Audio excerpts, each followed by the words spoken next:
Agora eu posso dar boa noite. Tudo bem, gente? Estamos aqui oficialmente fazendo a abertura do Fórum de Carreiras 2.0, que é o primeiro evento de Fórum de Carreiras virtual. É uma mudança de conceito, que é uma mudança forte de conceito, embora para as pessoas assim que estão acostumadas com a tecnologia, a gente pensa que tecnologia é algo que as pessoas usam e que aceitam o uso para qualquer tipo de ferramenta, para qualquer processo, para qualquer tipo de situação na vida. Mas uma das coisas que a gente descobriu na elaboração e no desenvolvimento desse projeto é que a digitalização e a questão da tecnologia ainda requer para nós uma adaptação e uma associação de novos conceitos aí para a gente internalizar. Então a gente vai fazer um exercício, na verdade, durante 5 dias, começando hoje, porque essa palestra ela está sendo uma palestra que será aqui para vocês ao vivo, mas ao mesmo tempo nós estamos com toda uma infraestrutura ali atrás, que é uma infraestrutura para permitir que ela seja gravada, esteja disponibilizada durante todo o evento, e ao mesmo tempo que permita que quem esteja em casa assista junto conosco essa mesma palestra, com a mesma qualidade, com a mesma condição de fazer pergunta, de participar e tudo mais. Então, quando a gente pensa assim, né, tecnologia hoje para seleção, para processo seletivo, para as empresas, para a gente conseguir se destacar, conseguir ser um profissional de ponta e etc., a gente pensa que isso já está muito enraizado dentro do Brasil, mas a gente está, na verdade, aprendendo esse processo.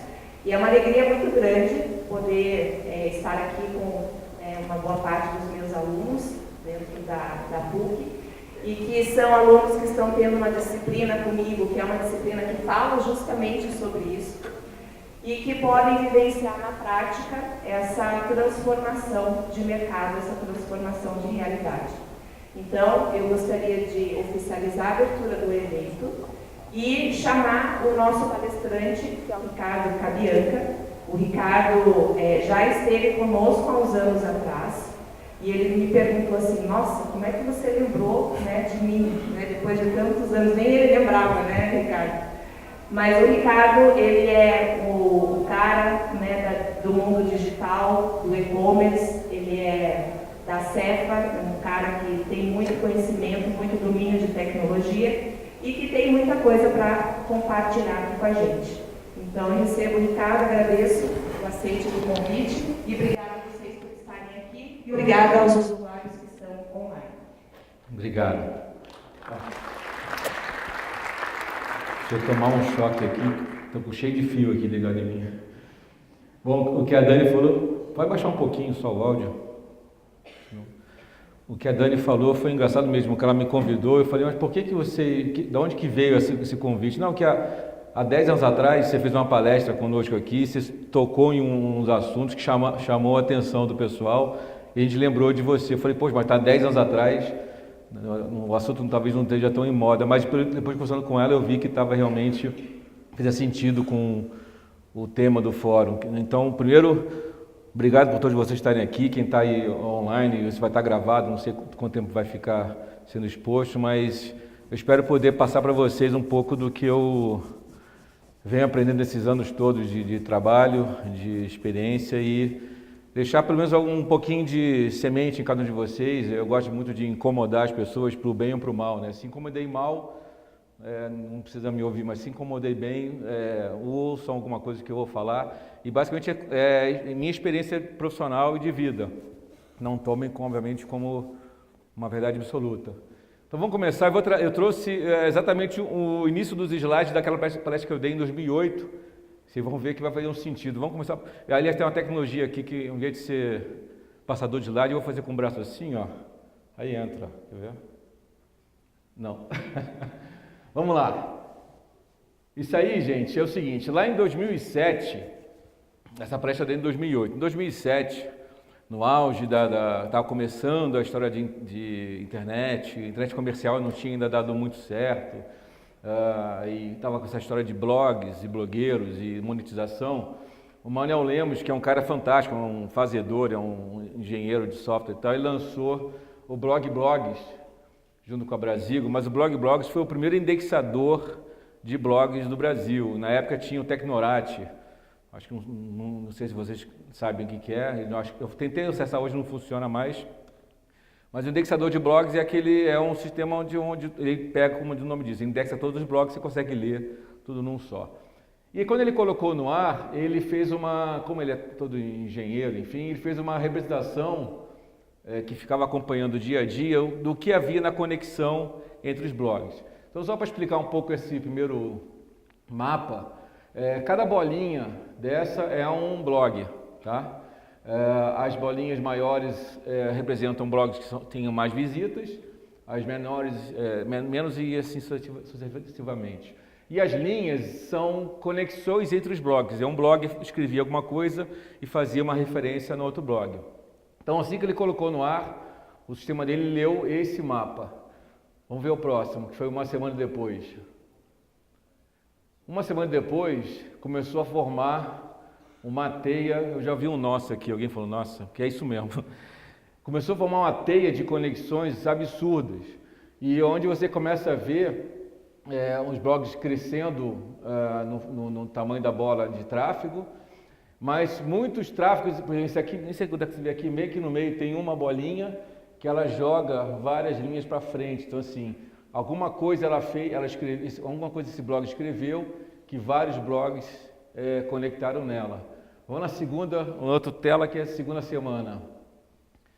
Olha o que aconteceu na segunda semana. Quer dizer, os blogs começaram a crescer de tráfego, as bolas ficaram grandes. Na verdade, começou a se juntar uma nova linha de blogs aqui. E, obviamente, as transmissões de informação começaram a ficar mais fortes.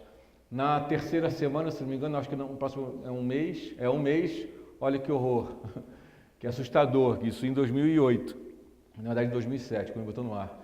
Olha que coisa interessante aqui embaixo, tá vendo? Tem um blog aqui que ele fez alguma coisa, provavelmente deve ter sido um tema extremamente polêmico, e todo mundo falou dele, né? Todo mundo conectou ele de alguma forma. Obviamente depois ele deve ter explodido em tamanho na bolinha laranja, sendo de tráfego e acesso.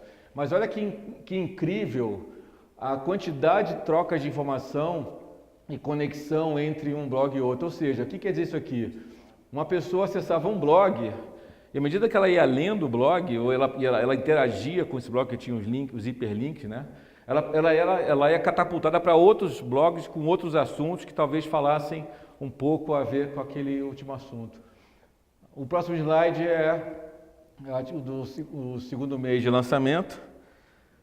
Veja que loucura, parece que já formou um mundo no meio, tem um novo ecossistema em volta e de novo uma nova situação aqui acontecendo paralela. E vamos na próxima.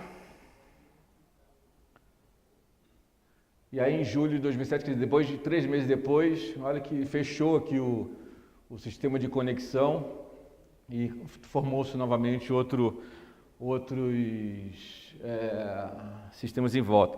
O que a gente pode, deixa por enquanto, mas o que a gente pode pensar aqui é o seguinte, acho que a primeira informação que a gente pode ter na cabeça, vocês viram que foram em 3 meses, isso apesar de ser um slide, é uma representação de velocidade de internet absurda.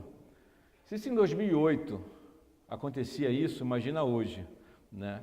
Então, acho que a primeira coisa que a gente pode pensar, e olhando para o ambiente que a gente vive hoje em rede social, e pegando um pouco do contexto do fórum de carreiras, é que, diferentemente do que acontece em Vegas, fica em Vegas, né? O que você publica na rede, ou alguém publica de você na rede, ganha uma proporção gigantesca.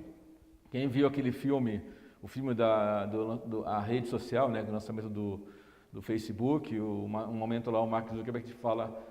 Ele pede um e-mail de alguém para mandar um e-mail dizendo que o Facebook estava no ar, e o outro diz assim, mas mandar para uma pessoa. Aí ele fala, não importa para quem vou mandar, importa para quem eles vão mandar, né? Então isso aqui é a primeira representação que a gente pode ter, tudo bem que a gente tem a noção disso, mas quando você vê isso numa tela, representando, você vê o tamanho do possível problema, entre aspas, que nós estamos nos metendo, a partir do momento que como a gente se comporta no sistema dentro de redes sociais. Né, na internet como um todo, né? Então não importa não adianta você não ter um blog, um Facebook, nada disso. Se você participou, por exemplo, de algum processo seletivo na universidade, se teve algum processo jurídico, na hora que alguém coloca o seu nome completo no Google, ele vai acabar te achando, entendeu? Então, é assustador, ao mesmo tempo é encantador a maneira como a gente consegue ter conexões usando a rede. Vamos para o próximo, que aí eu começo já me apresentando. Então, meu nome é Ricardo Cabianca, são minhas conexões aqui, meus e-mails, quem quiser anotar, LinkedIn, Twitter. Eu sou, dá para perceber, né? Na verdade, eu sou paulista de berço, carioca de criação e coração e curitibano por opção. Estou aqui há 12 anos e, sinceramente, não sei se eu vou mais para o interior ou para uma cidade menor, mas acabei me ficando bem aqui na cidade. Minha formação veio lá de trás, eu sou da época sou da geração Baby Boomer, né? Que está entre a geração guerra e pós-guerra e a geração dos nativos digitais ou quase nativos digitais, né? Então, na minha geração, antes de mim, quer dizer, meus pais e avós estavam preparados para ter um emprego público e uma renda, enfim, um carro, um apartamento. E a geração agora que vem depois, eu por acaso tenho duas filhas, uma de 24, outra de 28, por acaso também tenho um neto, tem 2 meses de nascido. Essa geração de vocês, a futura, é a mais imediatista, enfim. Então a gente ficou meio espremido ali, eu costumo dizer que a nossa geração meio que falhou um pouco. Eu tenho um pouco dessa visão meio pessimista, mas enfim. Mas isso deu para a gente, deu para mim, uma capacidade de enxergar de uma forma diferente um pouco o mundo, né? Minha formação foi comunicação, eu me formei em 90. Toda a minha carreira foi focada no marketing promocional, apesar de ter feito publicidade e propaganda.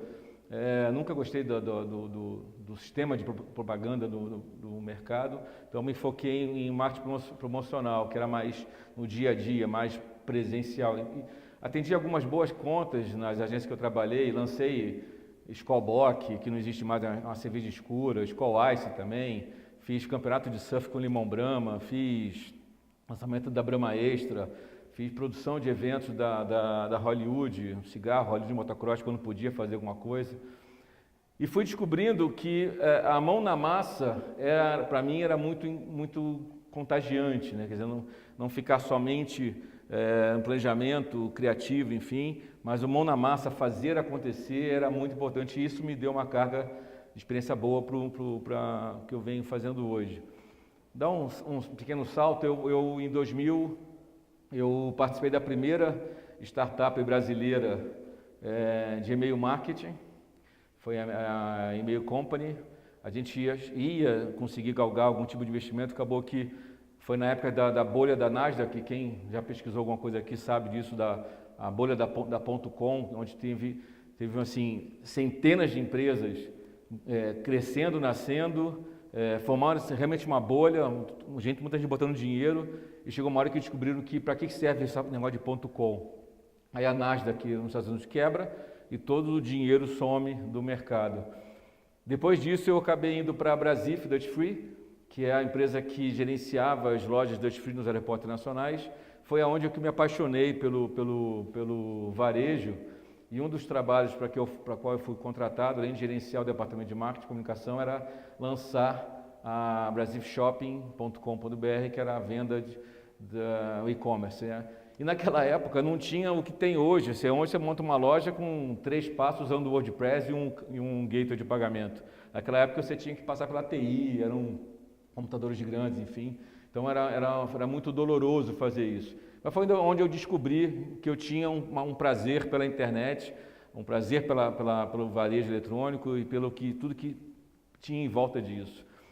E aí, por questões pessoais, eu acabei saindo de lá da Brasif, depois de 4 anos, abri uma empresa, a questão do empreendedorismo, mas não sabia o que eu estava fazendo, não validei no final do que eu tinha que saber fazer, acabei falindo e vim para Curitiba com uma frente outra atrás, por uma questão de questões pessoais. Tentei ser taxista, se tivesse Uber nessa época, eu estava pilotando Uber, mas não tinha. E aí eu fiz curso de taxista, ganhei o certificado lá da Uber, mas venceu, eu não consegui trabalhar como taxista, porque eu chegava nas empresas de frota para me apresentar e não me davam por 2 motivos. Um, que eu era primeira vez que eu estava dirigindo um táxi, e segundo que eu era carioca. Então, ouvi exatamente isso. Você é carioca, você não vai poder dirigir porque não serve aqui para Curitiba.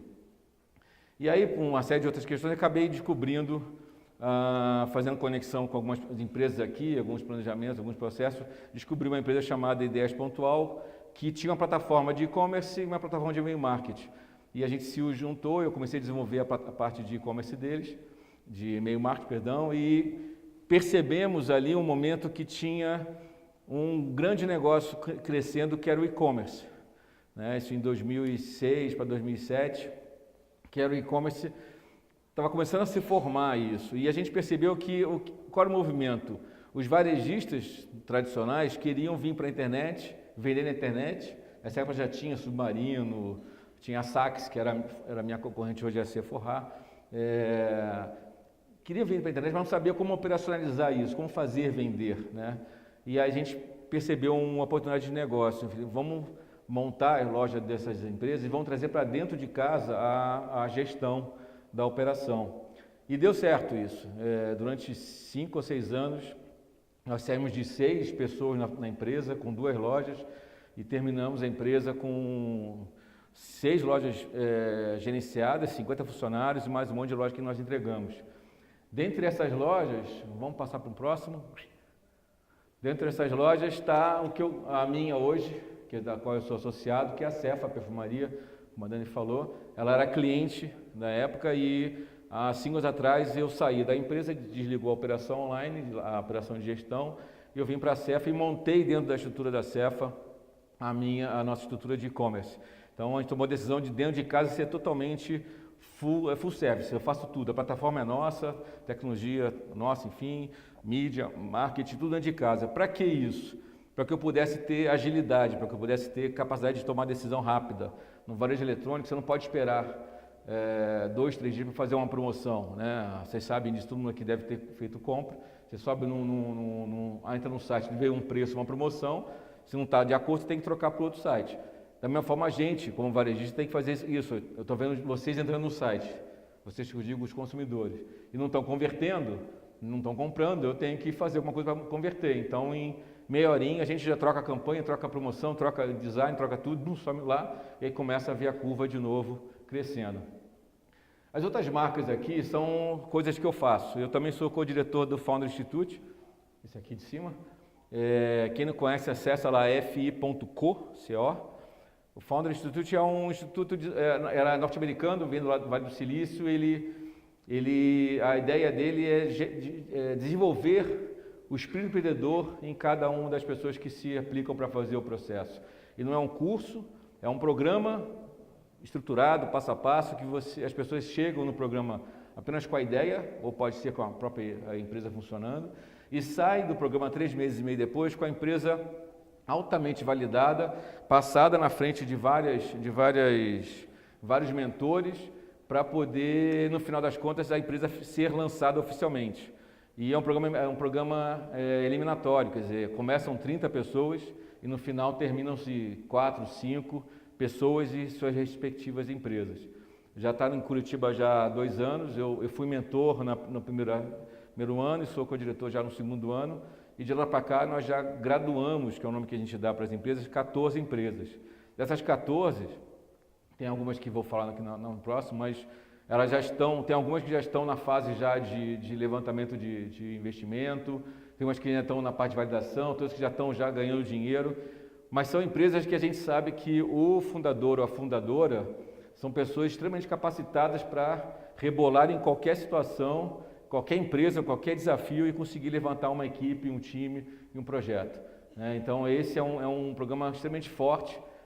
Quem quiser, esse ano não vai ter mais, ele acontece a cada semestre. Esse ano, no segundo semestre, nós não vamos fazer, só semestre que vem. Mas é bom para vocês se associarem lá, se cadastram lá no fi.com, escolhe Curitiba, enfim, para receber o material. Agora, a parte mais legal do Founder é o network que você forma, porque é uma organização mundial, já está em 60 países já. E se você se aplica para fazer o programa e provavelmente você existe no meio do caminho ou você é chamado para sair, você pode refazer o programa em qualquer parte do mundo. Né? Então tem muita gente, tem um cara que eu conheci aqui da Blues Up. Ele foi fazer o founder lá em Vale do Silício. Ele está validando agora a Blues Up, que é a startup dele aqui em Curitiba. Ele graduou lá. Só para vocês terem ideia, os mentores com quem ele conversou foi o fundador do Skype, fundador da Evernote, o Adel Rest, que é fundador do founder. O Adel Rest é companheiro do Elon Musk. O Adel Rest foi mentor dos dois russos lá do Google. Então, assim, gente de muito peso que ajuda a validar os programas. E aqui embaixo, a linha de baixo, é o minha nova investida, assim, no sentido de o que está me dando prazer. E até então eu sempre trabalhei para os outros ganharem dinheiro. Continuo trabalhando para os outros ganhar dinheiro, continuo não ganhando dinheiro. Mas aqui embaixo é uma linha de projetos que eu estou apaixonadamente atuando com muita força. Inclusive, antes de vir para cá, eu estava numa reunião do Instituto Legado. O Instituto Legado é um instituto focado em desenvolvimento de empresas de impacto social. Já tem um social co-work, já tem um programa de desenvolvimento de aceleração para empresas de impacto social. São empresas que pode ter lucro, mas tem necessariamente que provocar algum impacto social na sociedade, né? A Aliança Empreendedora, não sei se todos vocês conhecem, se não conhecem, deveriam conhecer. É uma aceleradora bem antiga daqui de Curitiba, do Rodrigo, que ele não está mais lá, mas é muito bacana. Eles apoiam iniciativas sociais absurdas e estão numa aceleração forte de negócio social. Então, são negócios que nós vamos falar um pouco mais sobre isso, mas são negócios que têm realmente devolvem para a sociedade alguma coisa de impacto nela. A Samaritan's Fit é uma ONG nesse caso, ela não tem fundo lucrativo, enfim, mas é uma história de vida muito legal. O Manny, que é o fundador dela, rapidinho, ele morava na África, numa comunidade bem pobre, e um dia, anos atrás, apareceu lá um time de basquete, enfim, e ele, acho que com 9 ou 10 anos de idade, foi a primeira vez que ele colocou um tênis, um sapato no pé, na descalço. Isso que mudou a vida dele. Ele cresceu, foi para os Estados Unidos, um cara desse tamanho, jogou basquete, enfim, e quando ele voltou, anos depois, para a comunidade dele, estava do mesmo jeito que ele deixou quando saiu de lá.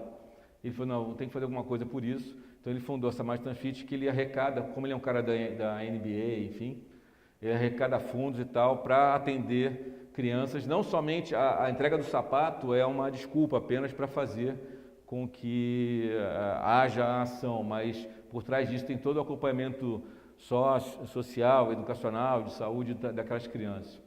E por último aí, não menos importante, agora a minha paixão última e forte, é o Sistema B. Alguém já ouviu falar do Sistema B aqui?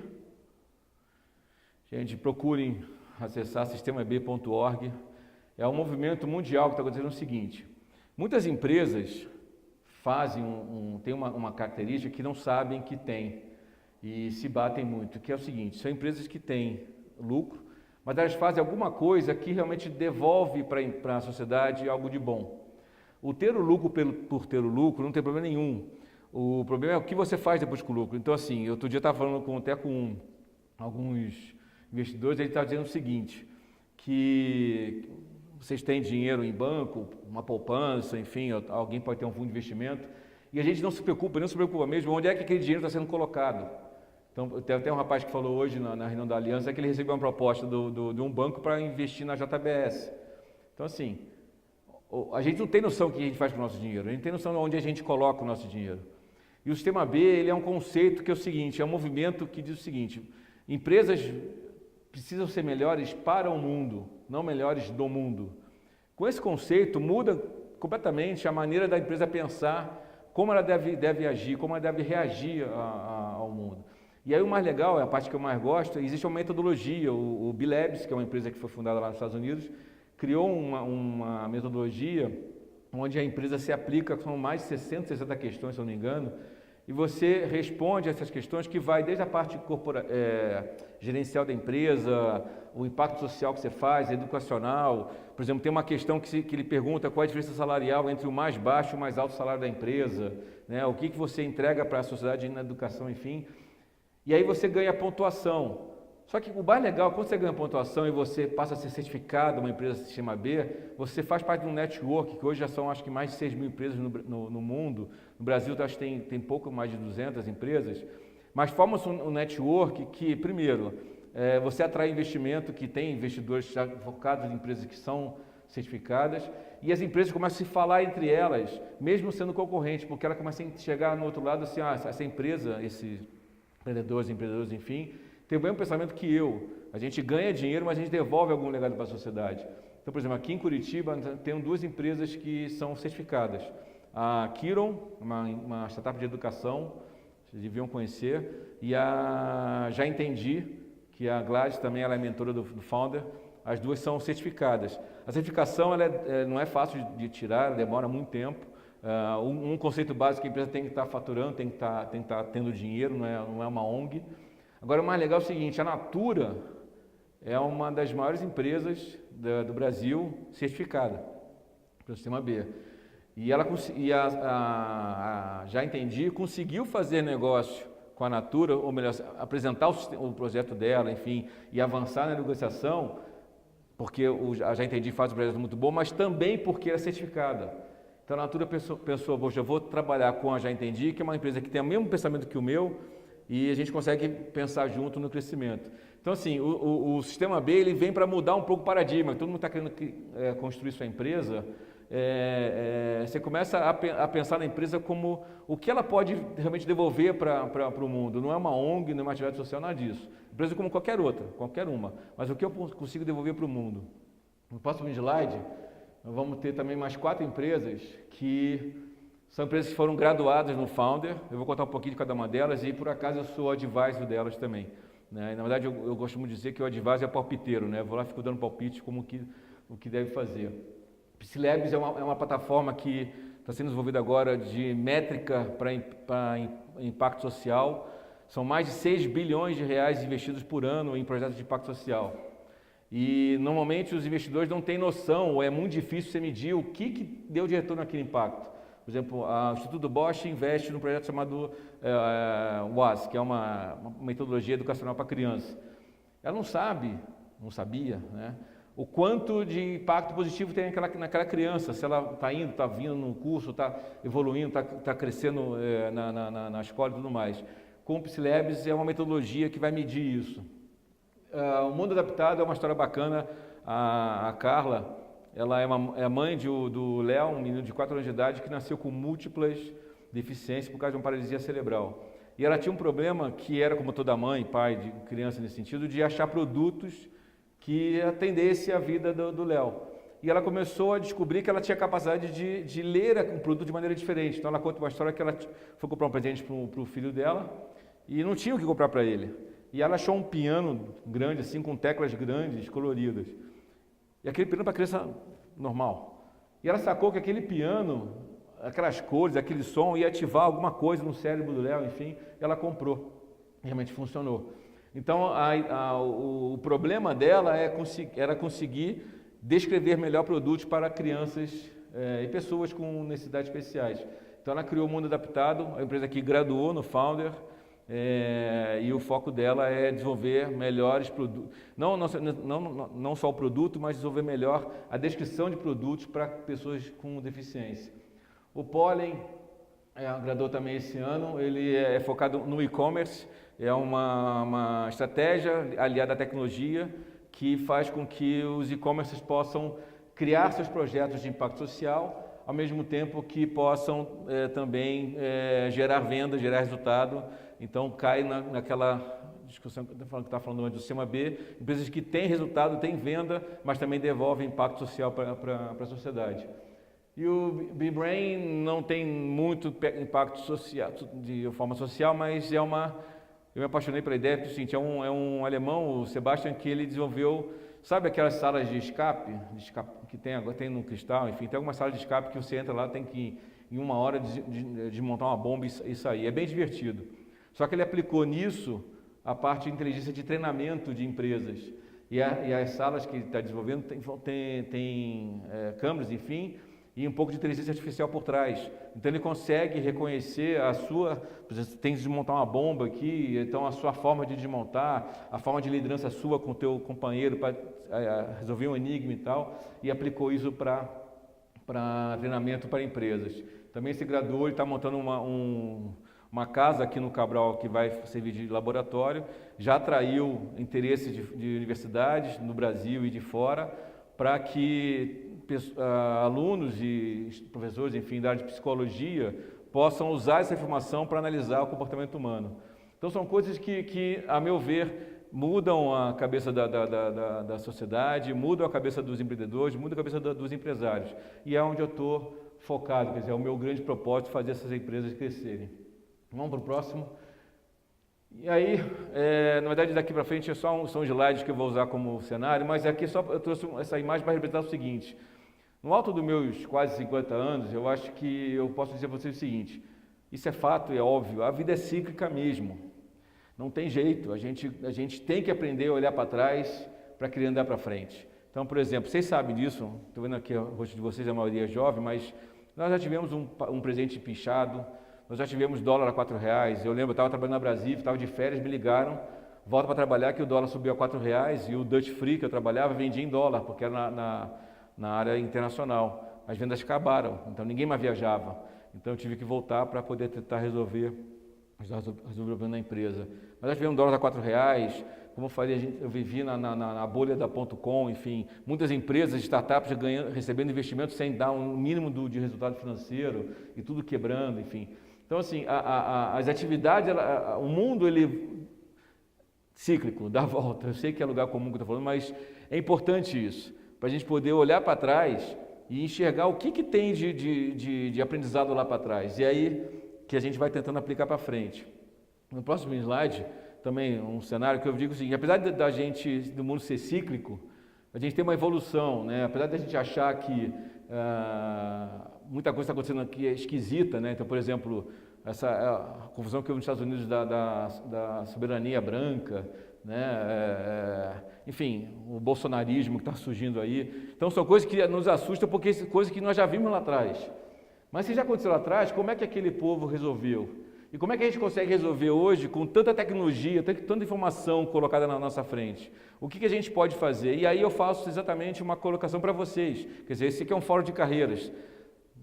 Claramente, o público aqui são um público jovem que está na academia hoje, se preparando para entrar no mercado de trabalho, enfim, já está lá, mas querem mudar o mundo. Como falei, eu tenho duas filhas, tenho uma de 28 e outra de 24. Então, assim, eu sei o que pulsa no coração delas, quer dizer, imagino que seja o meio de vocês. Mas, sem dúvida nenhuma, se a gente não olhar para trás e estudar o que aconteceu, em qualquer seara que seja, a gente não vai conseguir colocar para frente o que a gente está querendo. Tem uma empresa chamada, acho que é Box 1894, se não me engano, mas é Box alguma coisa. Se vocês entrarem no YouTube, vocês vão achar. É uma empresa que faz pesquisa. E lançaram um vídeo há um tempo atrás sobre a juventude e a política. E mostrou assim uma coisa absurda e muito bacana, que são jovens que estão querendo criar mudança na política usando a tecnologia e principalmente usando causas. Quer dizer, qual é a causa que a gente quer assumir para nós, para que a gente possa andar para frente? E que causa é essa que a gente pode ter acontecido lá atrás e que a gente consegue criar uma disrupção para frente? Então, essa evolução ela é importante para que a gente consiga andar para frente literalmente, quer dizer, não adianta falar muito diferente disso. Então, no próximo slide, vamos lá. Aqui eu trago um pouco de uma provocação, né?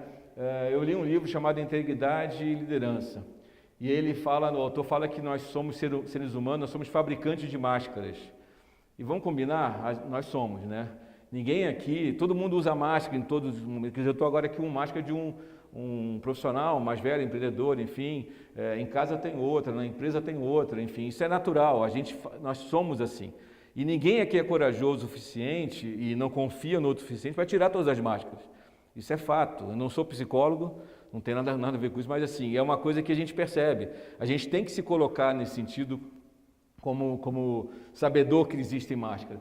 E embaixo dessas máscaras, que é aí que entra um pouco do que eu quero trazer para vocês aqui, um pouco do que eu enxergo, né? Alguns pontos principais, principalmente focados no contexto de carreira.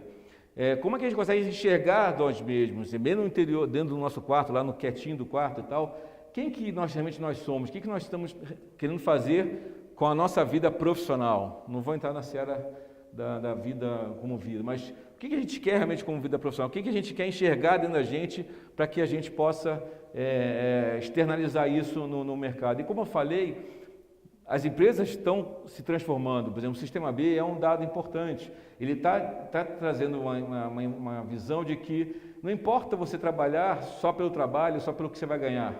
Importa você trabalhar pelo que você está fazendo efetivamente. Né? Eu sei que é muito... parece livro de autoajuda fala isso, né? Eu vou viver vendendo alguma coisa que me faz feliz. Não tem essa, não dá para trabalhar só com o que faz feliz. Mas existem valores, né? E os valores estão dentro de você. Né? Às vezes você coloca um valor na marcha que não é verdade, mas o valor está dentro de você. Então eu vou pontuar algumas coisas aqui que eu julgo interessante. Então, primeiro é o seguinte, não vou entrar na discussão filosófica de o que é ética, o que é moral, enfim. Ao próximo slide. Falhou lá o mouse. Não vou entrar na discussão filosófica do que é ética, o que é moral. Mas eu quero fazer com que cada um pense um pouquinho, né? Quais são os valores que vocês têm dentro de vocês em relação... E que valores vocês querem encontrar na empresa? Que valores vocês querem ver reproduzidos nas outras pessoas? Isso é muito importante pelo seguinte, porque às vezes você está numa empresa e você vê uma atividade... uma prática da empresa que você não concorda e aquilo fere você, só que você tem que continuar lá porque você está trabalhando para ganhar o seu dinheiro ali, mas você tem condição de tentar transformar isso ou, na pior das hipóteses, sair dessa empresa, enfim. Esse movimento todo que existe das pessoas se transformando dentro das empresas vai fazer as empresas se transformarem, e essa questão é muito importante, você ter uma real noção dos seus valores. Por exemplo, uma das máscaras, né? Quem nunca aqui arrumou um atestado médico, quem trabalha, para conseguir não ter falta no dia da empresa que você faltou? Eu já arrumei. Alguém quer levantar a mão igual a mim? Não. Um lá levantou. Então, assim, é óbvio que a gente já fez isso. Né? É óbvio que a gente já teve alguma atitude que a gente na hora fez certinho, achando que é legal e depois a gente não julgou bem. Então, assim, esse tipo de comportamento é muito importante para as organizações. É difícil você, numa entrevista, por exemplo, sacar se a pessoa tem ética, tem moral, enfim, tem até uns testes lá, enfim, mas no dia a dia é o que vamos ver, entendeu? Ao mesmo tempo, é difícil você, como profissional que vai trabalhar naquela empresa, sacar se aquela empresa tem valores que são iguais ao seu. Porque a empresa é feita de pessoas. Mas, assim, a hora que você consegue encaixar esse tipo de situação, o teu valor com o meu valor da empresa, das pessoas indo em volta, fica muito mais forte, muito mais intenso o trabalho. E se vocês estão aqui e que vão querer abrir suas empresas, uma dica que eu digo é exatamente essa. Antes de pensar na empresa efetivamente, pense nos valores que aquela empresa quer ter. Né? São os valores que vão atrair as pessoas. No próximo slide, eu toco num assunto que é propósito. A gente não vai fazer o propósito de quero mudar o mundo, quero a paz do mundo. Não precisa ser isso. Mas o propósito, ele pode ser flexível, ele tem que ser flexível, ele pode mudar. Mas assim, aquela velha história, de novo, um pouco de livro de autoajuda, mas o que me faz levantar da cama? Né? Qual é o que me move? Então, por exemplo, hoje eu, perto dos meus 50 anos de idade, descobri que o meu propósito é o que eu falei lá atrás, são trabalhar com empresas, ter empresas que têm realmente um legado para deixar para o mundo, quer dizer, empresas melhores para o mundo. Eu estou definindo a minha vida profissional, inclusive eu estou passando por um processo agora de mudança bem drástica na minha vida profissional, mas é exatamente isso. Eu quero dedicar todo o que eu acumulei até agora para fazer com que as empresas sejam melhores para o mundo. Esse virou o meu propósito. Então, assim, não dá para você definir talvez propósito cedo ou não, enfim, mas é muito importante, olhando para os seus valores, o que vocês querem deixar para o mercado? Como é que vocês querem ser reconhecidos para o mercado? Tem uma parte muito importante que é o seguinte: ninguém é lembrado pelo que faz, e sim pelo que você dá de resultado. Entendeu? Então, se dá resultado bom ou mal, você vai ser lembrado. Então, quando você tem um propósito, teoricamente, o seu propósito é verdadeiro e forte, você vai ser lembrado por um resultado positivo. Tá? No próximo, eu toco num ponto que é o processo. não tem muito a ver aqui com máscara, ok? Mas processo é uma coisa que quase ninguém dá atenção. Processo, vamos olhar no ambiente corporativo, o que é? Como eu entendo o processo da empresa onde eu trabalho? Quais atividades que eu faço que ligadas no A, no B, no C, no D, dá algum tipo de resultado? Vou dar um exemplo. Quando eu saí da outra empresa, que nós tínhamos com a Cefa como cliente, e assumi a Cefa, operação online, eu passei a ficar responsável por toda a operação de e-commerce. E na outra empresa, só para contextualizar um pouco, eu era o diretor de novos negócios, quer dizer, eu ia para frente trazer cliente, dentro de casa a equipe operacionalizava. Então eu não estava no dia a dia operacional do e-commerce, eu sabia como funcionava, mas não estava. E tinham duas áreas na Cefa que eram o atendimento ao consumidor e o processo logístico que ficava com o varejista. Quando eu fui para assumir a Cefa toda, eu tive que entender o processo inteiro. Então eu me internei literalmente 6 meses dentro do atendimento ao consumidor e da logística, para poder entender todo o processo, como é que acontecia a ligação, como é que acontecia o fato de eu falar com o consumidor, embalar um produto, enfim, mandar pelo correio. Como nós somos uma empresa de tecnologia, quer dizer, necessariamente todo e-commerce é uma empresa de tecnologia, a gente começou a facilitar o processo de atendimento ao consumidor e empacotamento de produto, para que a gente conseguisse ter mais evolução e mais rapidez. Mas só aconteceu isso porque eu e, obviamente, o time, nós fomos estudar o processo. A gente colocou na parede o post-it anotando o que eu fiz agora daqui vai para onde, se aqui for sim vai para onde, se aqui for não vai para onde. Por exemplo, na questão de antifraude, né? A gente pode, de repente, trocar ideia se quiser sobre como é o processo de pagamento do e-commerce, que é bem bacana, mas existem ferramentas de antifraude que nós usamos algumas e não deu certo. Então a gente criou o nosso próprio processo, que era literalmente assim, ó, primeira compra feita R$150. É R$150 a compra? Sim, faça isso. Não, faça aquilo. Botou perfume e tal? Sim, faça isso. Não, faça aquilo. Exatamente isso. Quando a gente mapeou o processo e testamos ele no papel e botando em prática, a gente começou a traduzir aquilo para a tecnologia. Né? Então, a nossa tecnologia começou a criar alguns alertas para o pessoal do atendimento para poder conseguir a atividade deles ser mais ágil. Então, o processo é extremamente importante. Então, se vocês vão criar uma empresa, vocês estão dentro de uma empresa, estão assumindo um cargo novo, enfim, qualquer coisa que seja, tentem, procurem e exijam de vocês mesmos de conhecer o processo. Por que a tua atividade, reflete na do outro? Como que a atividade que você faz parte gera algum tipo de resultado? Gente, isso é extremamente importante. Dificilmente as empresas que vão contratar pedem isso e dificilmente elas conseguem monitorar esse tipo de coisa se aquela pessoa conhece ou não conhece o processo. Mas não dá para você ser um estrategista, por exemplo, de marketing, sem conhecer o processo operacional do que você está fazendo. Não tem como. É a questão de você criar sem saber se aquilo que você está criando é possível de ser realizado. Então, o processo dentro de um ambiente corporativo é extremamente importante que você consiga entender e mapear ele, mesmo que não seja a sua área. Tá? Isso é muito importante. O próximo ponto que eu quero trazer é a organização. Também é um dado muito importante. Estou tentando... Onde é que está a palavra aqui? Eu já vi. A organização é uma coisa também que não dá para você ficar medindo, né? Todo mundo já participou aqui de entrevista, a pessoa fala, como é que é a sua organização? Então, minha organização é maravilhosa, tudo perfeitinho e tal. Aí você vai abrir o e-mail da pessoa, está tudo bagunçado, você pede uma informação, demora 3 horas para chegar e tal, e eu sou muito chato com a organização. E eu uso um sistema muito simples, que é uma metodologia chamada GTD, Getting Things Done. Se vocês procurar, vocês vão ver, é uma metodologia que simplesmente você capta uma atividade e executa ela ou deixa ela de lado um pouquinho, mas executa, enfim. A parte organizacional de um profissional de uma empresa é extremamente importante. Eu sei que eu posso estar falando de lugar comum aqui para vocês. Já sei disso.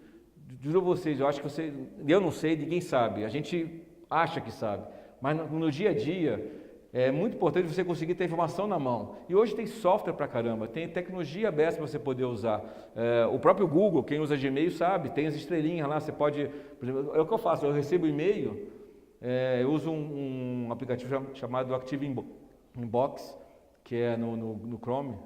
E o e-mail quando chega, eu já tenho umas pastinhas prontas, né? A pastinha de marketing, de administração, de produto, enfim. Aquele e-mail chegou, eu já marco ele para qual pastinha ele vai, e se eu vou olhar ele imediatamente, ou daqui a 2 dias, daqui a 1 hora, daqui a 3 dias. Né? E quando chega no dia de olhar ele, aparece para mim que eu tenho que olhar ele e vou lá e resolvo ele. Não é tão simples assim, quer dizer, na verdade ele é muito simples, o que depende é a dinâmica. Mas com isso, o que acontece?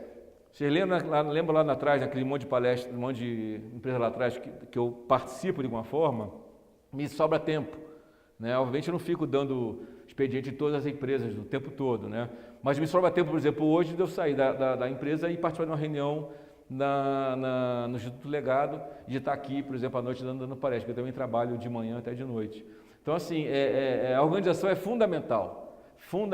Então, assim, vocês podem ter todo o conhecimento técnico, teórico e prático que vocês têm na academia, tem que ter. Agora, se não tiver organização, vocês vão acabar se quebrando dentro de uma organização. Obviamente, até inclusive na empresa que vocês vão estar desenvolvendo.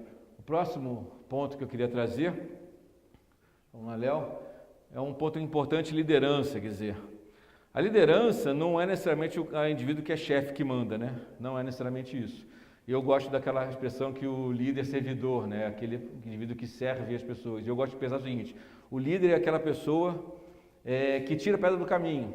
Então, se a gente pensar um pouco da analogia dos animais, que tem a história do pato, né, migratório, quando eles voam, aquela formação em V, é que o primeiro que está liderando, ele está só quebrando o vento, para que os outros possam voar melhor. Tem a história também da matilha de lobos, que os líderes, que são os mais fortes, na viagem, eles ficam atrás, porque eles querem proteger o resto do bando, e quem vai na frente são os lobos mais velhos, porque eles têm que dar o tom, não dá para andar rápido. Então, se você trouxer isso para dentro do ambiente corporativo, qualquer um pode ser um líder, desde que você consiga tirar pedra do caminho dos outros e facilitar a vida de todo mundo. Por exemplo, lá na empresa, a gente desenvolve alguns projetos.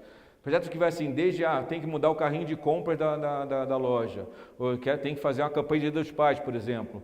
Então, cada projeto, a gente elenca um líder do projeto. Então, pode ser assistente, a Camilinha, assistente de marketing, ela liderou um projeto de criação de uma rede de blogueiras.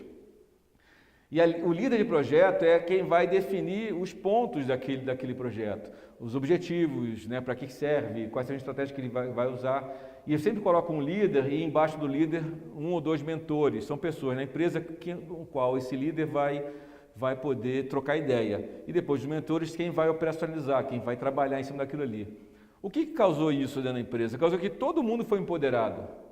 Todo mundo percebeu que não precisava esperar Ricardo, dizer faça assim, faça assado. Porque naturalmente acontece isso com a gente, né? A gente sempre olha para cima, vê uma caixinha, aquele cara ele é o chefe, ele vai mandar eu fazer. Dessa forma que a gente bolou na empresa, todo mundo foi capaz de botar para fora o que estava querendo fazer. Né? E não tinha essa de fazer certo e fazer errado, fazíamos todo mundo junto. Obviamente tiveram alguns que se assustaram. Teve uma funcionária nossa, minha, que ela falou assim, Cabianca, eu não sei fazer. Eu preciso que você me diga o que eu tenho que fazer. Tudo bem, é a limitação dela. Então ela entendeu o limite dela, então ela não liderava o projeto, ela executava. Né? Outras pessoas que ficava quietinha na mesa, não falava nada, passou a ser um grande líder de projeto. Então a parte da liderança é extremamente importante vocês lerem bastante sobre isso. Tem o livro Líder Servidor, enfim, mas mais do que isso, é você entender em que parte você faz parte desse ecossistema, né? Entendeu? Então, a liderança não necessariamente é quem está mandando, é quem está necessariamente traçando um caminho. E vai o caminho, voltando um pouquinho, né? Se você conhece o processo, você é capaz de liderar uma atividade. Se você tem organização, você é capaz de liderar uma atividade. Né? Se você tem valores claros, você é capaz de liderar uma atividade.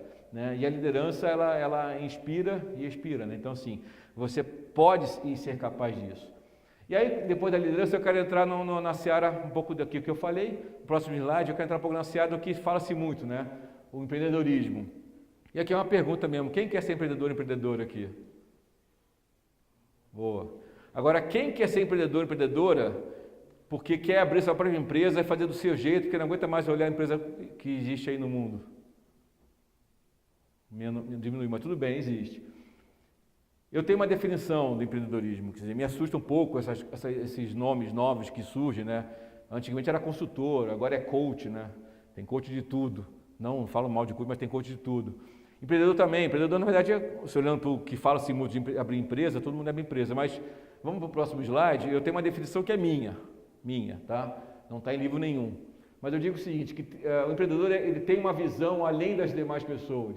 Ele identifica um problema, né, e propõe uma solução de impacto positivo. Ele sabe executar e colher resultados positivos, seja financeiros ou sustentáveis. Ele proporciona um bem comum. Tem uma frase que aí também não é minha, mas de um amigo meu, que fala o seguinte: onde tem dor, tem dinheiro. E para a gente enxergar uma dor, a gente precisa ter uma visão além das pessoas. E o que é uma dor? Né?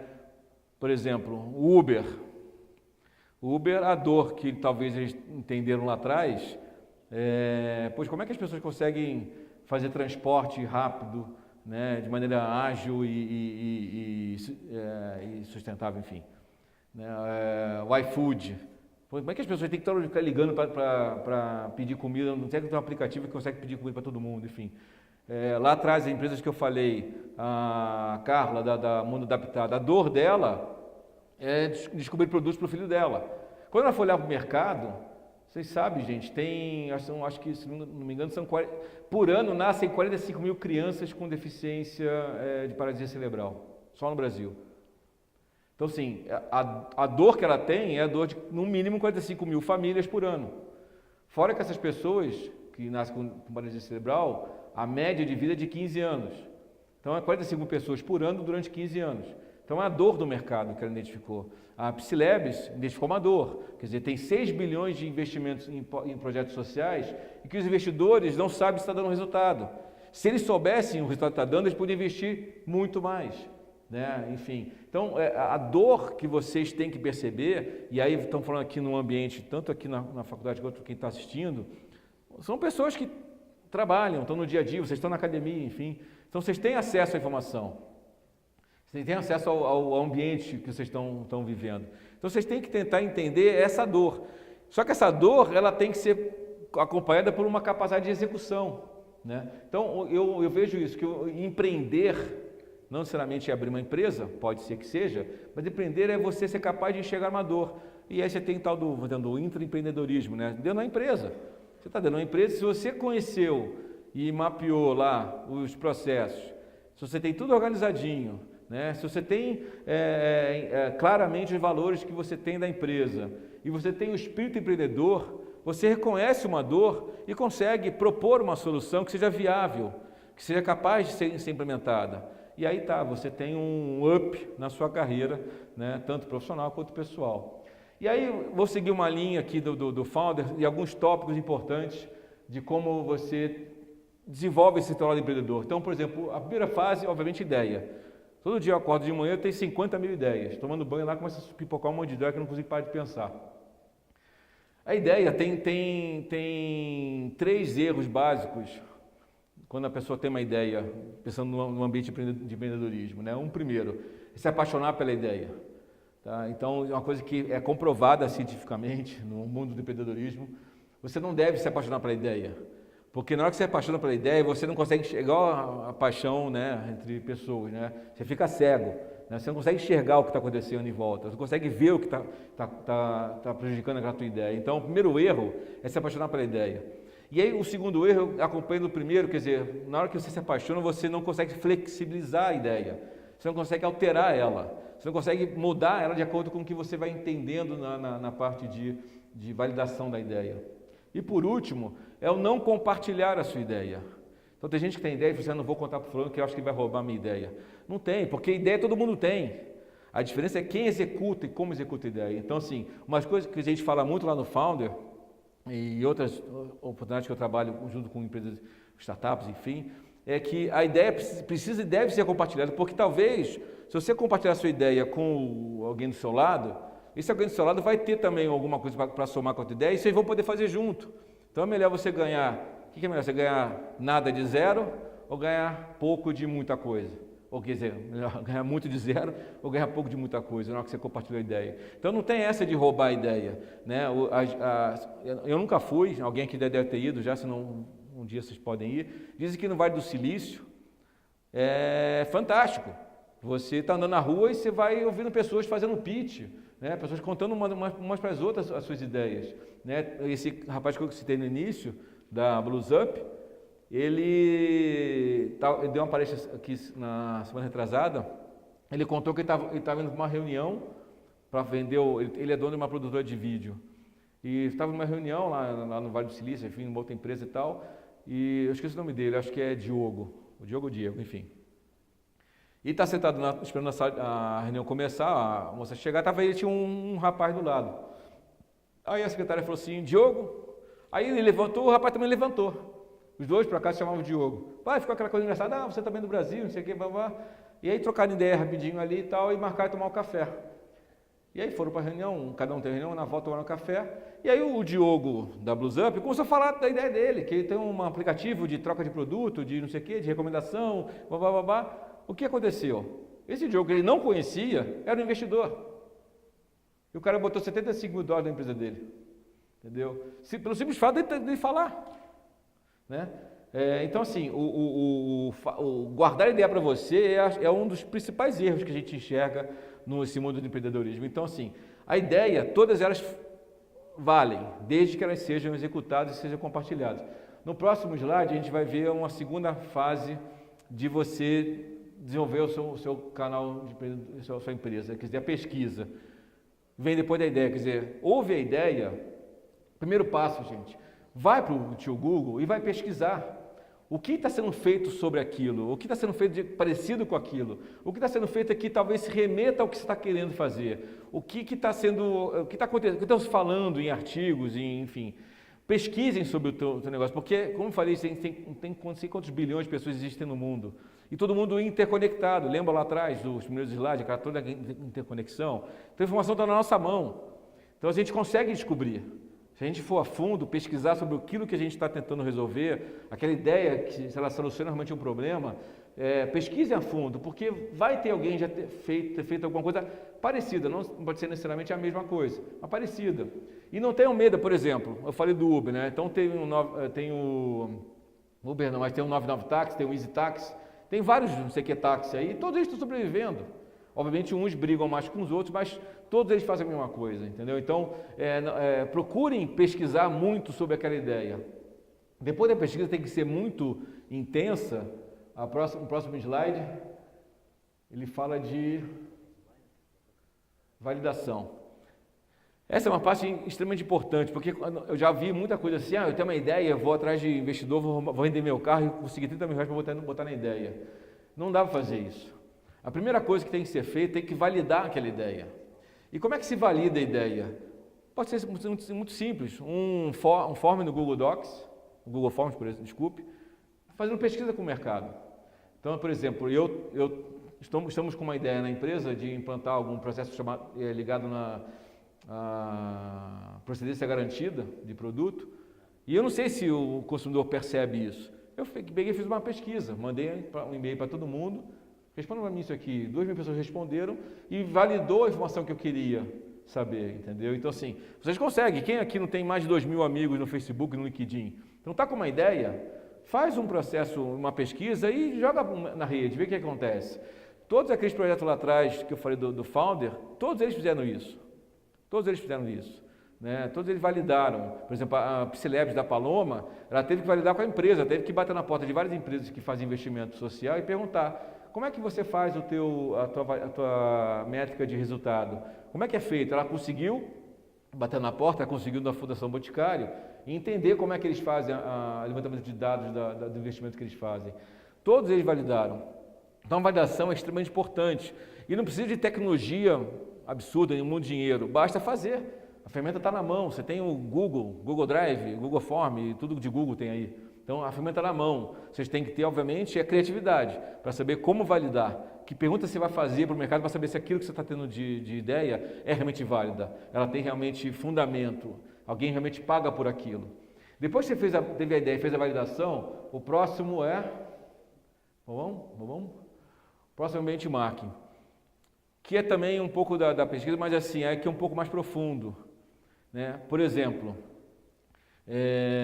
eu ouvi isso outro dia, uma pessoa falando comigo, ela disse assim: eu olho para a sua loja online, onde eu tenho que digitar tudo lá, para receber o produto, Por que eu não posso pagar o produto, fazer um pagamento igual o Uber? Eu pagar só quando o produto chegar na minha casa. Obviamente eu dei uma série de respostas para ela por que não podia. Mas é assim que o consumidor, essa consumidora, por exemplo, ela enxerga a venda. Ela me comparou com o processo do Uber. Então, assim, eu vou estudar profundamente como é que o Uber faz o processo dele, como é que ele consegue processar tecnicamente ou até mesmo na comunicação com o consumidor. Estou dando um exemplo, tá? Mas tem vários. Então, assim, na hora que você tem uma ideia, que você pesquisou o que está sendo feito, legal, isso aqui é muito parecido e tal, entrou nos sites, enfim, entrou nas empresas, por exemplo, no Pollen, o Fernando e a Renata tiveram que testar vários meios, acharam sites no mundo inteiro fazendo algo parecido com o que eles fazem e foram a testar. Eu, por exemplo, toda semana eu e meu time, nós fazemos compras no nosso concorrente. Né? Obviamente compra, bota em boleto e cancela, óbvio, não paga o boleto. Mas para ver o que está acontecendo, né? O que estão fazendo, então eu vou validando, vou fazendo um estudo de benchmark. Então, assim, é muito importante, quando você tem uma ideia, pesquisou, começou a validar, vai atrás do mercado, o que já existe de semelhante de empresas funcionando. E vai estudar o que essa empresa fez de certo, onde é que ela errou. E tem artigos a dar com pau aí sobre o que as empresas fazem, deixam de fazer, onde elas erram, onde deixam de errar, entendeu? Então vai estudar isso profundamente. E vocês percebam que até agora eu não falei de você lançar o produto. Nós estamos ainda na área da teoria, né? É muito importante vocês investirem muito tempo na teoria antes de chegar na validação do produto. Então, o benchmark, ele é extremamente importante para você poder estudar o que tem no mercado. Deixa eu acelerar um pouquinho aqui, está acabando o tempo. Próximo. Depois do benchmark que você estudou bastante, vem a execução. E é realmente isso aqui, ó. É um monte de braço. Tem uma história... Vocês conhecem o goleiro de aluguel aqui? Sim, tá. Você é de lá não, né? Você parece com o fundador do goleiro de aluguel. Eles foram no Shark Tank, né? Quem tem canal acaba aqui, é legal de assistir o Shark Tank, tanto do lado de fora quanto do Brasil. O goleiro de aluguel, o que ele é? Dois amigos jogavam bola, e quem joga bola sabe disso, quer dizer, eu não jogo, mas o goleiro sempre não dá para achar. Ninguém quer ficar no gol, né? Todo mundo quer ser travante, né? Ninguém quer ficar no gol. E um dos fundadores era goleiro, enfim. Então ele falou assim, porra, eu vou me alugar, paga aí R$30 e eu vou jogar para você. Aí ele percebeu que, deu certo, a galera pagou. E aí ele e o amigo se juntaram e antes de fazer a plataforma funcionar, eles ficaram um ano fazendo, sabe como? WhatsApp e planilha de Excel. Então ele montava grupos de WhatsApp, não sei exatamente como que fazia, mas grupos de WhatsApp nos jogos que aconteciam, né? E tinha um grupo de WhatsApp com goleiros. E aí tinha uma galera que vai jogar bola, precisa de um goleiro. Ele brigava, tirava daqui, jogava para cá. Quem quer ser goleiro? Um dia tal, hora tal, X reais. Aí tá aqui, você vai. Então, eu guardava tudo numa planilha no Google Planilha, online. Eles ficaram fazendo isso durante um ano. Depois de um ano fazendo isso, nessa execução aqui, e aí junto, validando, blá, blá, blá, blá, blá, que eles resolveram investir no dinheiro próprio ainda, agora já conseguiram investidor. E fizeram a plataforma. Mesmo assim, a plataforma era um skin apenas, é uma interface. Por trás estava lá o anãozinho fazendo as coisas acontecerem, igual aquela história daquele desenho que é engraçado, né, de Coca-Cola, né? Você vai botar uma ficha de Coca-Cola, vem um anãozinho lá dentro, pega uma Coca-Cola e entrega para você da máquina, né?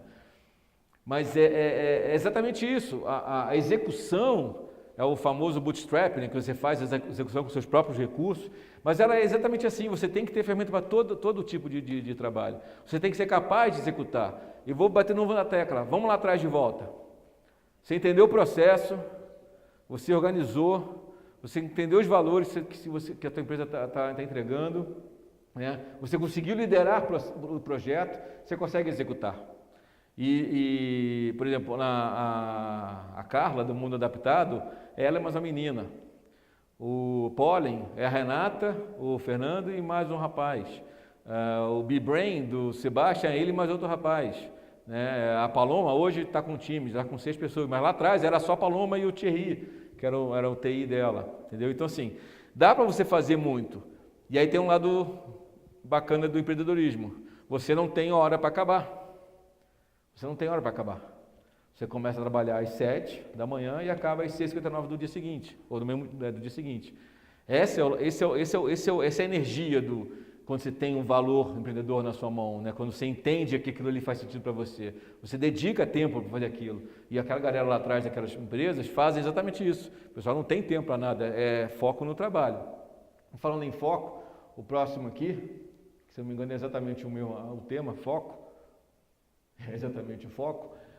Esse é um grande, assim, calcanhar de Aquiles dos empreendedores. Quer dizer, quando você tem a ideia, validou, executou, é natural que você abra assim os olhos e diga assim, você pode ganhar dinheiro com isso de outras formas. Eu posso conseguir fazer assim, assim, assim, assim.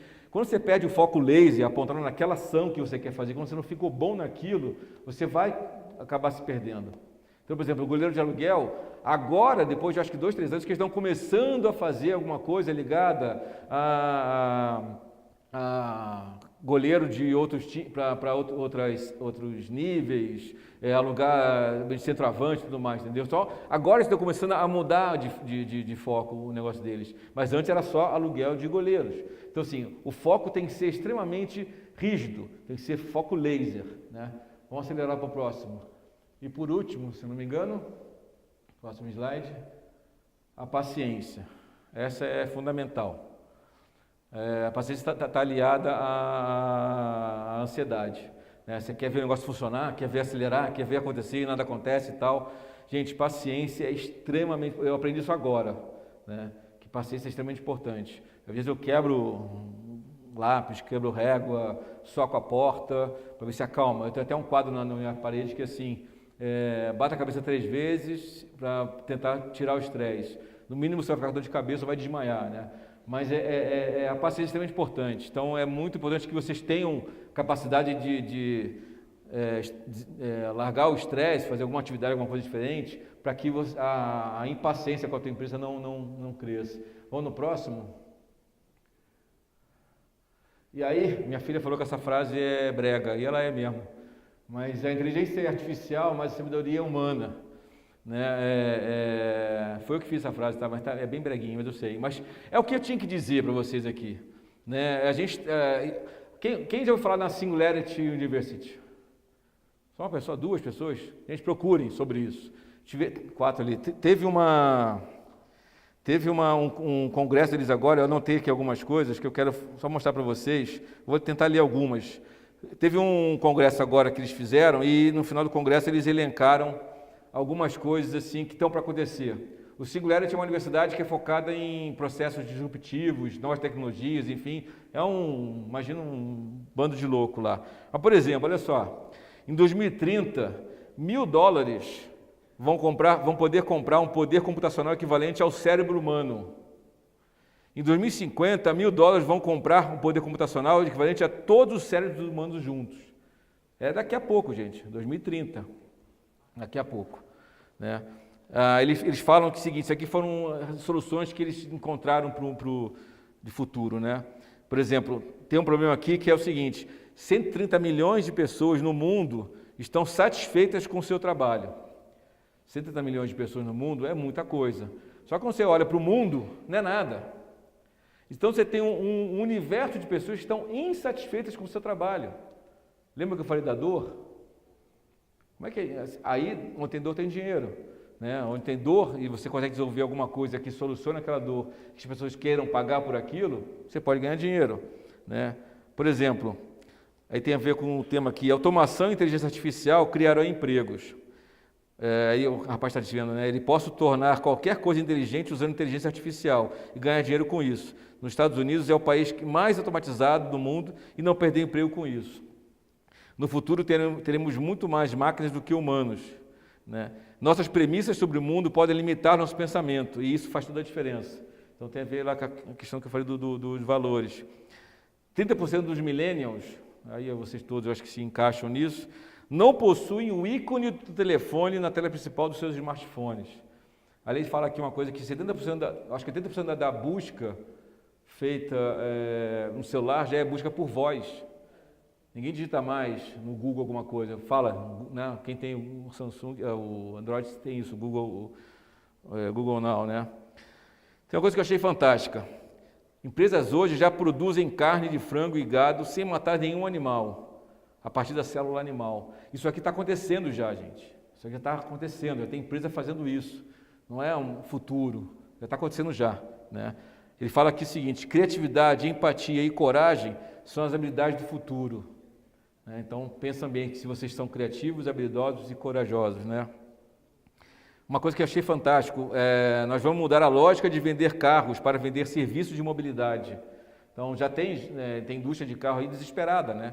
Porque, teoricamente, vai parar de venda de carro no mundo daqui a algum tempo. Principalmente carro...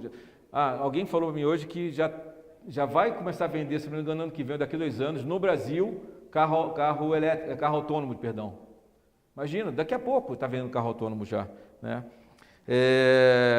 E por último, em poucos anos, são 30 itens, tá? Não dá para ler todos, mas em último ele fala o seguinte: em poucos anos todos trabalharão para aprender, ao invés de aprender para trabalhar. Então, assim, a gente consegue entender o seguinte, que tecnologia está na mão, a gente tem tecnologia na mão para fazer, só que depende da gente, ser humano, saber usar ela, né? Então, por mais que seja brega a frase, por mais que seja meio lugar comum, enfim, ou parece livro de autoajuda, a sabedoria humana, ela tem que ser superior. E vocês que estão na academia, quem está assistindo em casa, enfim, tem esse poder, essa capacidade, né? O próximo, eu só trouxe um slide para dizer o seguinte: depende de qualquer coisa que nós vamos ver fazer, a gente tem que lembrar o seguinte: por dentro, nós somos todos iguais. E aí é um pouco mais de filosofia, um pouco de vida, né? Não tem essa diferença, né? Não tem essa de olhar para o outro diferente, né? Isso aqui é, de novo, lugar comum, mas isso é muito importante. No dia a dia, a gente perceber isso dentro da empresa, dentro das nossas relações, vocês na faculdade, nas relações sociais, enfim. Não dá para pensar diferente, que por dentro todo mundo é igual. Não tem como pensar diferente disso. Não tem como imaginar que podemos eliminar um ou outro pela preferência sexual, religiosa, enfim, cor, gênero, que seja. Não dá para pensar mais nisso. Como falei, a minha geração estava espremida ali entre as duas gerações, eu digo que a gente falhou um pouco, mas a geração que está vindo à frente, quer dizer, vocês, por exemplo, meu neto, que nasceu agora, já vem uma geração com causas mais claras, mas ainda você percebe ainda que tem um pouco dessa coisa forte dentro de você. Por exemplo, minha filha fala que eu estou no topo da cadeia, assim, né? Classe média, eu sou heterossexual, homem, branco, enfim.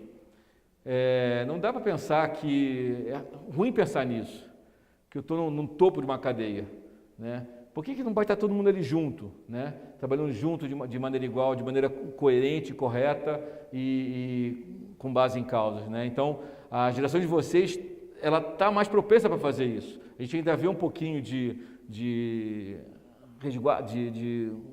detalhe do passado, mas vocês têm esse poder de transformação. Bom, obrigado, gente. Próximo slide, era isso que eu queria dizer a vocês. Eu não sei se vai abrir para perguntas ou não sei se dá tempo, mas obrigado, e de coração mesmo, gente. Obrigado por terem ficado até aqui, até essa hora, e quem está assistindo aí até mais tarde. Obrigado, gente. Boa noite. Eu não sei se vai abrir para perguntas, não sei se pode ou não pode. Pode sim? A tia falou.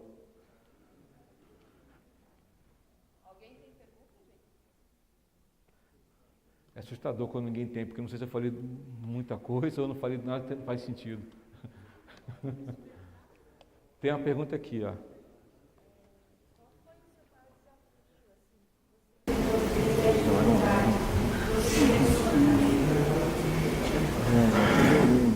Cara, assim, tem tanto desafio, o que acontece hoje deve acontecer no passado, assim, primeiro, você não tem experiência, né? E naquela época, o não ter experiência quer dizer assim, eu não tinha capacidade de fazer nada. Hoje você pode, por exemplo, usando a palavra empreender, né, fazer doce e vender. Você está empreendendo, né? Então, o principal desafio que eu tive certamente foi a capacidade que eu tinha de conseguir entrar nas empresas, porque eu tinha isso muito forte dentro de mim. E eu posso dizer para você o seguinte: hoje mudou. Hoje você, em vez de você, obviamente todo mundo que quer entrar numa empresa poder ter experiência, enfim, tudo mais faz parte disso. Mas você consegue fazer tua própria organização, você consegue criar seu próprio negócio, você consegue ter conteúdo para você poder criar seu próprio empreendimento, entendeu? Então, acho que a dificuldade de entrar na carreira, se a sua pergunta tem a ver com entrar numa empresa, Se tem dificuldade, esquece isso, faz a tua, né? Porque uma hora vai acontecer da empresa perceber você. Isso vai acontecer, né? As conexões são tão fortes, né? Obviamente, se você aparece na rede social, né? Então, por exemplo, no LinkedIn, né? O LinkedIn não é uma rede social que você está publicando igual o Facebook. LinkedIn é você participar profissionalmente, quer dizer, dar sua opinião, escrever artigos, participar de discussão. Uma hora vão perceber vocês. Por exemplo, nas duas empresas que eu dirigi, eu fazia questão de entrevistar todo mundo, né? E eu fazia seleção, eu nunca contratei RH, enfim, fazia seleção. É lógico que eu vou stalkear a pessoa. A pessoa mandou um currículo para mim, eu vou ver o que ela está fazendo no LinkedIn, no Facebook, tudo mais, entendeu? Então, assim, é como você se comporta, né? E tem caso, alguém ri, mas tem caso clássico comigo o seguinte: o cara mandou um currículo fantástico, LinkedIn dele, nossa, primoroso, né? Eu falei, o que esse cara está fazendo? O cara caiu no Facebook dele e estava tirando uma foto dizendo que estava naquele dia tomando cerveja e matando o trabalho porque não queria falar com o chefe chato. Porra, sabe? Então, mas enfim, voltando para a tua dúvida, não se limite na dificuldade da carreira se for o caso de querer entrar numa empresa, tá? Se não querem te dar vaga na empresa, faça a sua. E tem uma frase importante: não tem mais emprego, tá, gente? Tem trabalho. Tem trabalho. Não tem mais emprego. A lei trabalhista veio aí, vai mudar bastante, mas não tem mais o conceito de emprego. Tem trabalho. E quem se dispõe a trabalhar, tem mercado. Se você procurar no site do Cubo, que é uma incubadora do Itaú, lá em São Paulo, eles fizeram um texto lá que tem mais de 50 mil startups do Brasil precisando de pessoas. Ok que startup não paga salários altos, né? Muita gente no sentido de venha fazer com amor e se dar alguma coisa, mas tem muita gente pagando, entendeu? Então tem 50 mil startups só no Brasil procurando gente, e não precisa ser no mesmo local, né? Não precisa ser no mesmo local. Hoje, com um ambiente remoto, você consegue trabalhar com qualquer pessoa do mundo, né? Tem uma empresa que eu conheço de conteúdo que ele tem um profissional de TI na Índia, outro em Israel, né? E o cara está aqui no Brasil, em Curitiba, entendeu? Então, assim, não se limite se houver algum tipo de dificuldade, porque vai haver, obviamente, tá? Mais uma? Alguém? Posso ir embora?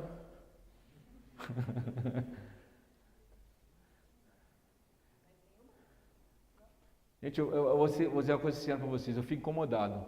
É sério, eu não sei se eu incomodei tão mal vocês que, puta, o cara falou que não tem nada a ver, ou se realmente não quero aproveitar que estamos aqui juntos, né? Só eu e você e eu. Ricardo, se incomodou positivamente, pelo que eu vi, que eu já peguei uns feedbacks ali. Que bom, espero que me lembrem de mim daqui a 8 anos, né? Daqui a 8 anos. Pessoal, obrigada pela participação. A gente ficou ali atrás, Ricardo, monitorando a gravação.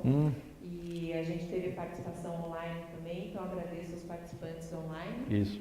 E durante 5 dias, a partir de hoje até dia 2 de setembro, a tua palestra vai ficar gravada, disponível para que outros assistam, né? Tá bom. E a gente vai monitorando os resultados aí. Tá bom. Ok? Pessoal, obrigado mais Obrigado, uma vez. gente. E, por favor, quando tiverem a oportunidade aí de se engajarem em algum projeto, quiserem, o Ricardo aí, tá lá meus contatos, mentores, dá o contato para vocês fazerem o que precisa ser feito, tá bom? Obrigado, gente. Obrigado, gente.